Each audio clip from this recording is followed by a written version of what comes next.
నా ప్రేమ నిజమైంది కాబట్టి మేమిద్దరం తప్పకుండా ఒకటవుతాం.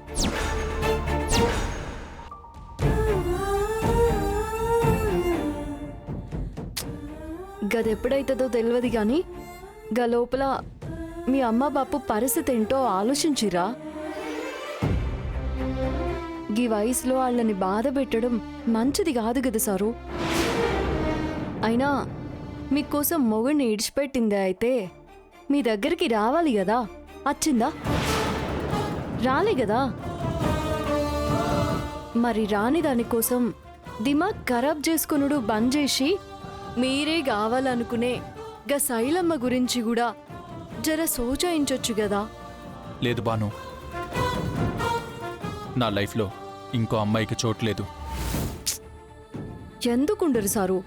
నాకు తెల్వక అడుగుతా, ఎందుకుండరు? పాపం గమ చిన్నప్పటి నుంచి మీ మీదే ఆశ పెట్టుకునున్నది సారు. మీకు తెలుసు కావచ్చు గాని మళ్ళా చెప్తాను, జరినుండ్రి. మనం ప్రేమించేటోళ్ళు దొరికితే మనకు సంబరంగానే ఉంటది.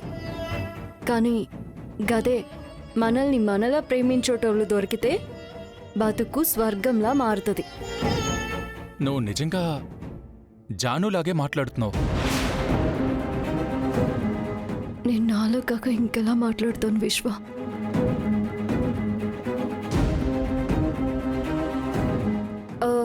జానునా? ఆమెవులు చెప్పురి. జాను ఎవరు? జాను అంటే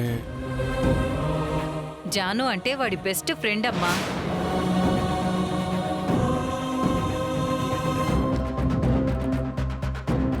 అవును బాను. గట్లయితే ఇంకేంది? నేను చెప్పేది మీకు గా బెస్ట్ దోస్తు చెప్పింది అనుకుని సంబరంగా పెళ్లి చేసుకోండి, అయిపోతుంది. గట్లని ఇంకో మాట చెప్తా ఇనూరి. ఇంతకుముందు మీరు చెప్పినట్టే మీది నిజమైన ప్రేమ అయితే తాళి కట్టే ముందైనా మీరు ప్రేమించిన అమ్మాయి మీకోసం వస్తుంది కదా.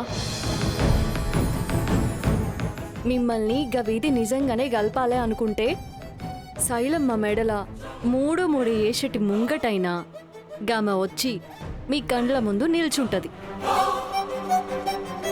కరెక్టే బాను.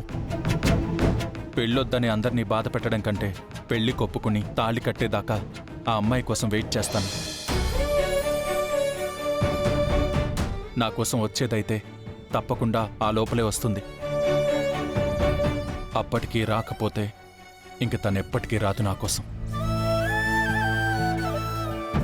అయితే ఇప్పుడు నువ్వు ఈ పెళ్లికి ఒప్పుకుంటున్నట్టే కదరా? ఒప్పుకుంటున్నాను. ఎంత మంచి మాట చెప్పావురా, నా బంగారమే, నా నాయనే.